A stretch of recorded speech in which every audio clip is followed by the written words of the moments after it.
Good afternoon, everyone. Welcome to the March 7th work session of the Williamsburg City Council. Ms. Felica, would you call the roll, please? Mr. Rogers. Here. Ms. Ramsey. Here. Mayor Pons. Here. Vice Mayor Dent. Here. Mr. Maslin. Here. Thank you. That takes us to items for City Council meeting March 10th. Mr. Trivett? Yes, thank you, Mayor. I was just looking at them. We have two public hearings. First one is a WADA a special use permit renewal. The second one is a budget amendment. And then under new business, we have a change in the pay and compensation plan for police and fire, as well as a request to change this council's policy on how many meetings you can attend electronically. We have two awarded bids. The first one is for demolition of the DMV and the old Bodega shopping center on Capitol Landing Road. And the second one is for resurfacing contracts for Jamestown Road and South Henry Street. Thank you. Any questions for the city manager? So that takes us now to public comment portion of the meeting, which is an opportunity for anyone to come forward. I'd like to address council on any matter. Seeing none, we'll close that public comments and go right to background presentations and discussions. First, we have the presentation on outside agencies for FY23 funding application by the Williamsburg Area Arts Commission. Ms. Adams? That's me. Welcome. Good afternoon, Mayor Pons and members of City Council. I would like to introduce the Williamsburg Area Arts Commission Chair, Patricia Rubline. She's going to go over the Commission's funding request and grant recommendation for FY23. As a quick reminder, the Arts Commission receives equal funding from both the City of Williamsburg and James City County, and this includes a grant from the Virginia Commission for the Arts for each community. Welcome, Ms. Rubline. It's good to see you. Very much. Thank you, Yuri. So Mayor Pons and members of council and staff, it's really great to be able to come and talk to you about the work of the Boysburg Arts Commission. Before I do that, I really want to say thank you for the support of the council and James City County, of course, in helping to sustain the arts community the way you have in the last 2 years. It's been a tough 2 years, and being able to help these organizations has made really a big difference in how our community succeeds in having social activities and helping to sustain the organizations. This was not true in every commission of the state of Virginia, so we're very grateful that you have taken this up as an important piece of the economy. Over the past year, the community has enjoyed a lot of different types of entertainment. We had community opera outdoors. We had opera in a parking garage. And art galleries were constructed outdoors. And as we know, virtual performance has become the norm, and many art classes have made the difference in whether an organization is visible and active. So in the past year, we've sponsored some public forums that also were designed to do some technical assistance for our grantees. The forums that we did in the spring and the fall were really designed to be helpful to groups who are struggling through pandemic issues. The October session was called Shaking the Money Tree, and grants, how you get them. This provided some very practical advice and gave specific sources of funding to groups who would not know how to search for them otherwise, strategies for writing a convincing grant proposal, defending what you do, and the commissioners, Robin Phillips and Tom Phelps, were also the moderators for that program. We're really fortunate to have such good, skilled people on our commission. So in addition to these workshops, the commission provides liaison relationships with our grantees.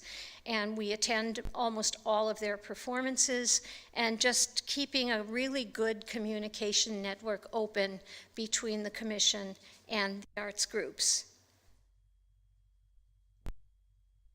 So as part of a survey of our arts groups last fall, the commission had gotten word from our groups that there's a lot of issues about venues, and so we thought we should just get the information straight from them and get some ideas about what issues they're facing with facilities.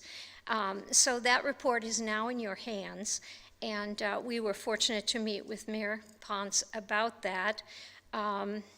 We also will be meeting with James City County about the contents of that report. And as you saw, those comments revealed serious issues for venue accommodation, and both in terms of space availability, getting on a calendar, and affording the rent. So these are issues that we really will plan to take up over the course of the year. So now, as to commission funding, we have 25 current grantees, and our applications for next year have increased to 32. Requests for funding exceeded our budget by $70,000. And so what this meant for the commission was a smaller stipend to recommend for almost everyone. So as you go down that spreadsheet that Joanna has done for you, it's there's a lot of stuff from last year in brackets. So we also were required to be really careful about following guidelines and being sure that all criteria was met. Now, prior grantees pretty much understand that they can't expect the same amount every year. Year to year, the grants will change or vary. Oh my gosh, I'm making it buzz? Crazy things. I'm just going to take it.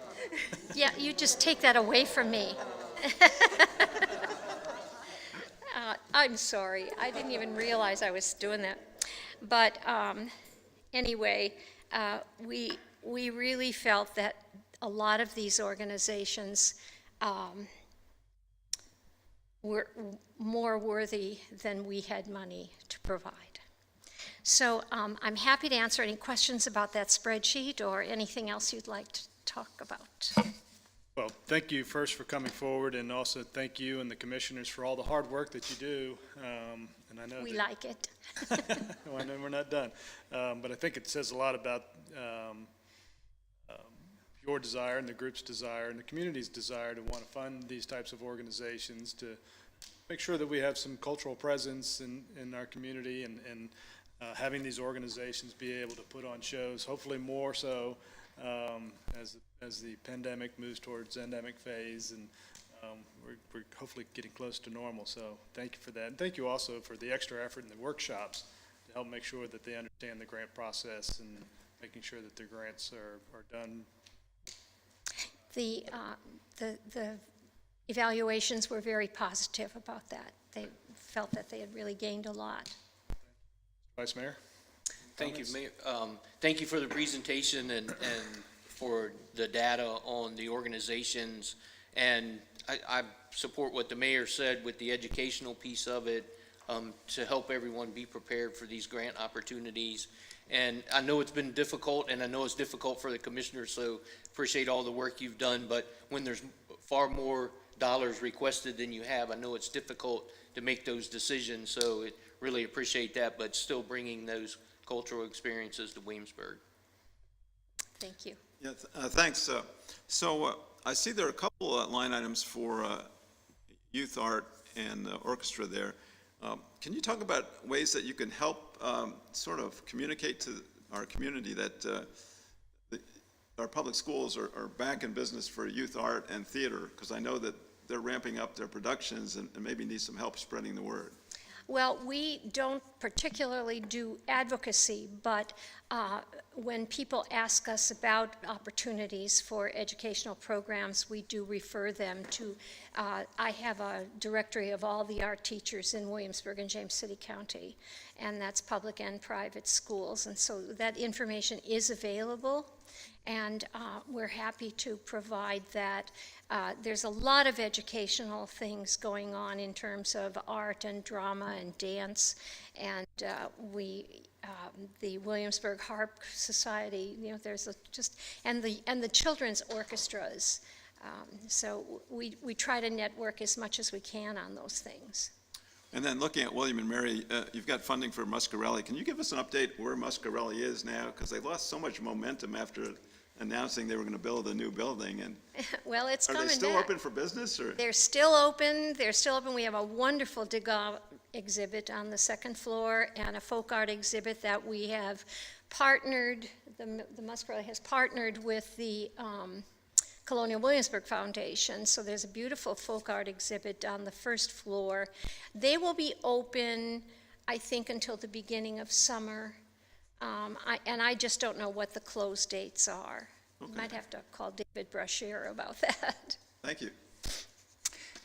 Thank you, Pat, and I'd like to reiterate what the others have said as far as appreciating the due diligence of the committee to review all of the applications for funding, and I am very supportive of the arts, and so I'm glad that we live in a very generous community that also supports the arts. I just had two questions. Yeah. One is, you mentioned James City County, so have you made your presentation to them, and if not, when will that be forthcoming? Well, I've made a couple of overtures to the chair, but I haven't gotten calls back, so I'm hoping that I will have a response soon. Okay, and secondly, for the public's benefit, since we know that a lot of these organizations do get funding from a couple different groups, I noticed that, could you speak a little bit to the specifics? Because I noticed on here some of them have requested a very specific funding, whether it be for education or for certain types of marketing and things like that. Yes, and this was a year when we did general operating support, so we weren't restricting the projects that they were applying to do. We see a lot of variation. A couple of them we didn't find to be a really good fit, that they weren't really arts and culture. And then there were some where the application wasn't particularly eligible. So, but we do support educational programming. For example, the Young Audiences of Virginia, they come to all the schools and they spend a lot of time working with music and art. And last summer, the people at the Williamsburg Library were very helpful to them in putting together Zoom programs for the summer. And those workshops were really very heavily attended by these kids. So, there's just a lot of stuff going on. Then the Stage Lights people, they have a summer theater, which they offer for free. And that's like a camp.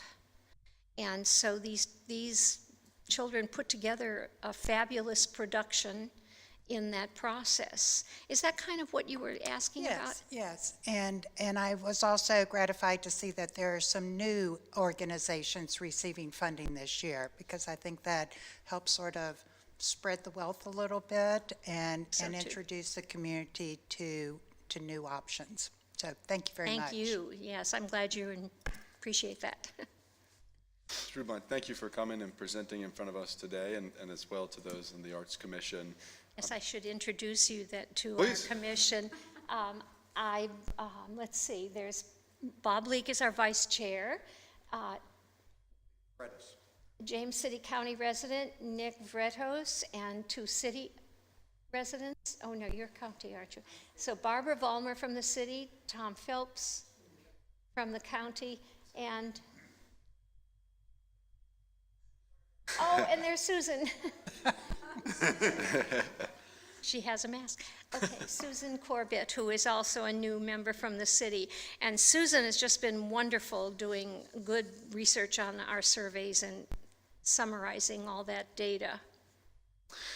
I was going to ask a follow-up question on what Councilman Ramsey mentioned. The new organization that you've seen apply, the few that are, I think you said 32, has been the total this year on top of the 25 that you usually have.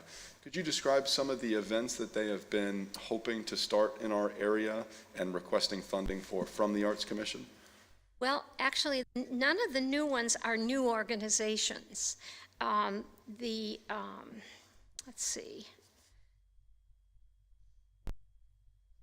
If anyone can think of one that was brand new. We did have a first-time application from the Montessori school that we could not fund, and This Aura Cura Aura Atlas. Curiatlas, yes. This is a national program, but it is applied through William and Mary. And it's like acrobat and dance together. It's very athletic, and it's a very interesting program.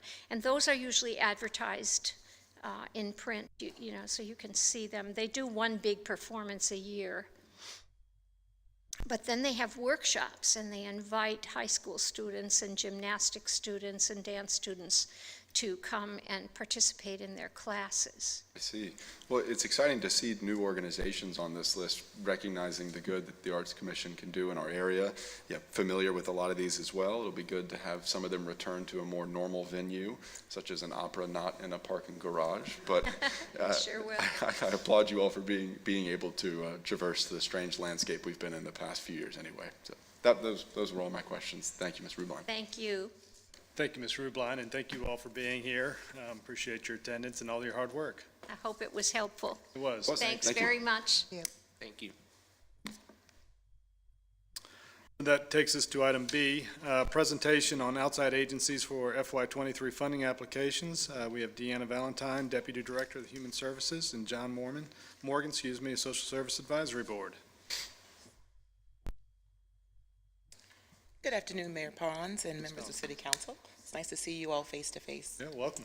Joining me today is John Morgan, as you mentioned. He is the Social Services Advisory Board Chair. The Williamsburg Social Services Advisory Board is pleased to present to you the partner agency recommendations for fiscal year 2023. This year, the advisory board consists of 2 new members. This was the first time that these 2 members, Ms. Melinda Marriott and Mr. Sandowski, participated in the process. As in previous years, the board has made their recommendations based on 5 key considerations. The first is, does the agency provide both necessary and direct services to city residents? Second, are the services non-duplicative and cost-effective to city residents? Third, are the services provided by the partner agency prompt, accessible, and affordable with no one being denied due to an inability to pay? This includes free services or sliding scale services. Fourth, does the agency work closely and network with the city's human services staff and other agencies so not to cause duplication or fragmentation of services? And fifth, is the amount of funding that the city provides proportionate to the amount of neighboring localities provide, relative to the percentage of citizens served by the city and other localities? We're looking closely at the number of city residents served by each program. That was a key component in the recommendations this year. In addition to these considerations, the board also recognized the ongoing challenges organizations face due to the pandemic. Organizations are now preparing for an end to COVID-related emergency funding, which provided much-needed financial assistance during the height of the public health emergency. In fiscal year 2022, the city funded 16 outside agencies in the health and human services area. The funding for these agencies totaled $467,150.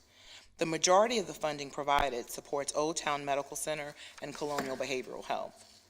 Mr. Morgan will provide some additional information regarding the deliberations and the board's final recommendations.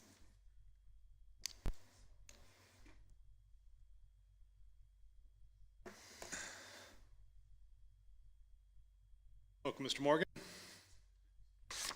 Good afternoon, Mayor Pons, members of City Council, and city staff. I'd like to also recognize in attendance today that we have with us today the Director of Human Services, Wendy Evans, who's in the audience, as well as a member of our advisory board, Susan Karen.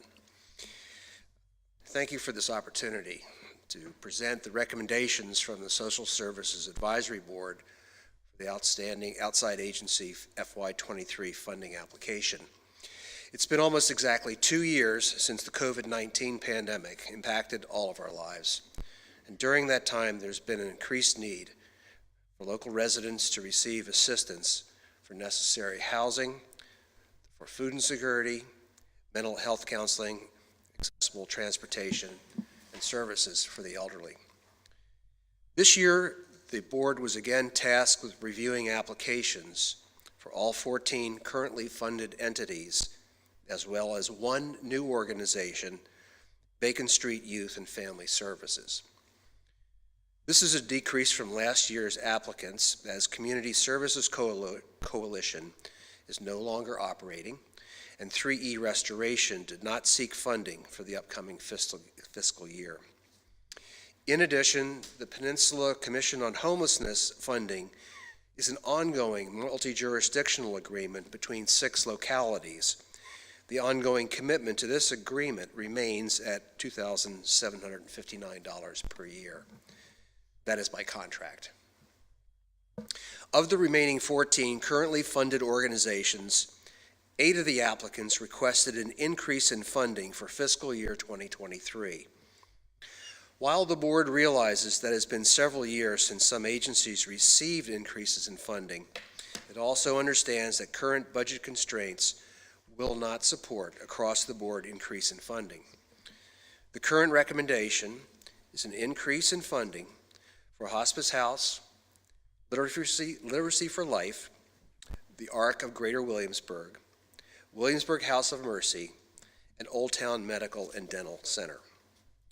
The total for the increases in funding for these agencies is $11,789. It also recommended that 2 agencies, Advancing Community Excellence, formerly known as the Community Action Agency, and Peninsula Agency on Aging, receive minimal increases to round up the budget numbers. The total increase for these 2 agencies amounted to $220. The community's reliance on these organizations has not decreased, and as COVID-related protections like the moratorium on evictions and additional COVID-related financial assistance for families and individuals has come to an end, and the need for these organizations will continue. The committee also recommends funding the new request from Bacon Street Youth and Family Services in the amount of $3,000. Bacon Street Youth and Family Services, which has been around for almost 50 years, provides critical services to children, youth, and families struggling with substance abuse disorders and mental health concerns. In addition, Bacon Street's Journey Home project provides assistance for families that are experiencing homelessness or are precariously housed. Bacon Street Youth and Family Services has provided services to the community, as I said, for over 50 years, and routinely partners with the Human Services Department and other community partners. In summary, the Social Services Advisory Board has taken a considerable amount of time to educate new board members, which you heard about earlier, about the services and benefits to the community from the organizations and review of the partner agency requests. This responsibility is taken very seriously. Board members discussed how best to fund requests based on the needs of the community and the organization's impact and commitment to serve local residents. Collectively, the organizations requested more than $490,000 in funding. Our recommendation is to continue funding the agencies and implement new funding at the recommended amounts. The total recommended funding amount is $477,159, which represents a $10,009 increase from last year's funding recommendation. We are collectively experiencing the significant and prolonged impact of the pandemic in our community. These nonprofit organizations consistently, even prior to the pandemic, played a vital role in providing the quality of life for individuals and families, and providing assistance and ensuring that basic needs are met for our community members. We want to continue to support these nonprofit agencies and their incredible work. It's been an honor to be involved in this process, and we thank you once again for the opportunity to conduct the review of the applications and present you with our recommendations. Well, Mr. Morgan, thank you very much for the recommendation. I know that all of council will speak, but I'm speaking for them. We are all very appreciative of the hard work that goes into this deliberation, particularly when you're dealing with people's lives. We all want to do as much as possible to help folks, and you obviously, you and the committee have a vested interest in making sure that, as everybody does in the community, to make sure that we're helping those that need it the most. And through these efforts, hopefully we get dollars into the right hands that ultimately will get to the people that need assistance. And so we thank you for the efforts to do that, and certainly thank you for the recommendation. So, Yeah, thank you for the presentation, and, it's, as you mentioned, these agencies were providing important services, and the demand was increasing even prior to the pandemic, and then the pandemic just increased that, so it's extremely important that they get the funding they need to continue providing those services to the community. The only question I had is, I just wanted to clarify, in our packet up, it showed that Bacon Street was receiving $5,000? I think your note said 3,000. I think in the notes it said, It's 5,000, okay, correction. no problem. Thank you.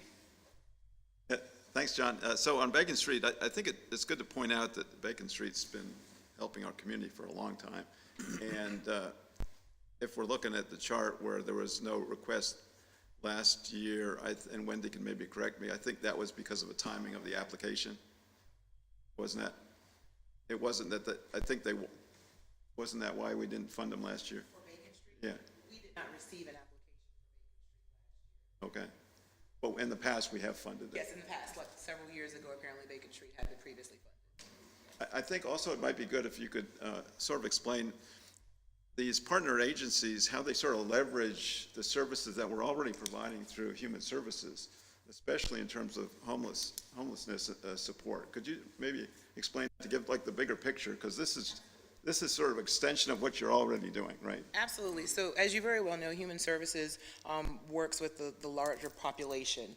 However, with our partner agencies, they're able to offer long-term services where we can sometimes provide case management and some limited support because of our finances and resources. These nonprofit agencies, especially the name just completely went out of my mind, but nevertheless, some of these nonprofit agencies like Williamsburg House of Mercy is able to provide more long-term services in regards to housing, actually providing some shelter for folks that are in need. Just like Avalon, they're able to provide services for people that are receiving domestic violence or victims of domestic violence, where we are able to provide some of those wraparound services and referrals. We do not have the housing specifically to be able to assist, or the case managers that can provide some of the mental health that's needed as well, the mental health assistance and therapies. Thank you. So thank you both for the presentation. As my colleagues have stated, this is a very valuable component of the city, helping individuals and organizations. And as I said, for the Arts Commission, really appreciate the due diligence of all of the members for really delving into the applications. So thank you. Ms. Valentine, Mr. Morgan, thank you very much for being here, along with you, Ms. Karen. I'm certainly in support of all that you all do, and have no particular questions about the funding levels. I'm familiar with some of the organizations that will receive increases, worked closely with the House of Mercy in college, and actually worked next to Bacon Street over in McLaws Circle, and got to see some of the work that they do, and actually served as a brief time working on the team of their landlord, and getting to know their staff, got to meet some of the people they service as well. So certainly the deliberations you all go through are not perfectly easy, and that there isn't an unlimited amount of money servicing some of these organizations, but we thank you all for working with them so closely and funding them to the extent that we're able to, as you can see on the chart, many of the cases at the amount that they request to. So thank you all very much for the work you do. thank you both. Okay, that takes us to item 5 on the agenda, which is City Council communications. communications like to share? Okay. Scheduled meetings, you all have that on your agenda. It's online as well on the agenda, so you can get a taste of all the different meetings that are going to be happening for the rest of the month. And that now takes us to item 7 on the agenda, which is the second opportunity of council to have the public come forward and speak to us on any matter that you wish. Seeing only people exiting, one coming forward, so we'll close the open forum. And takes us to adjournment. Is there a motion? So I move that we adjourn. I'll second. Mr. Rogers? Aye. Ms. Ramsey? Aye. Mayor Pons? Aye. Vice Mayor Dent? Aye. Mr. Maslin? Aye.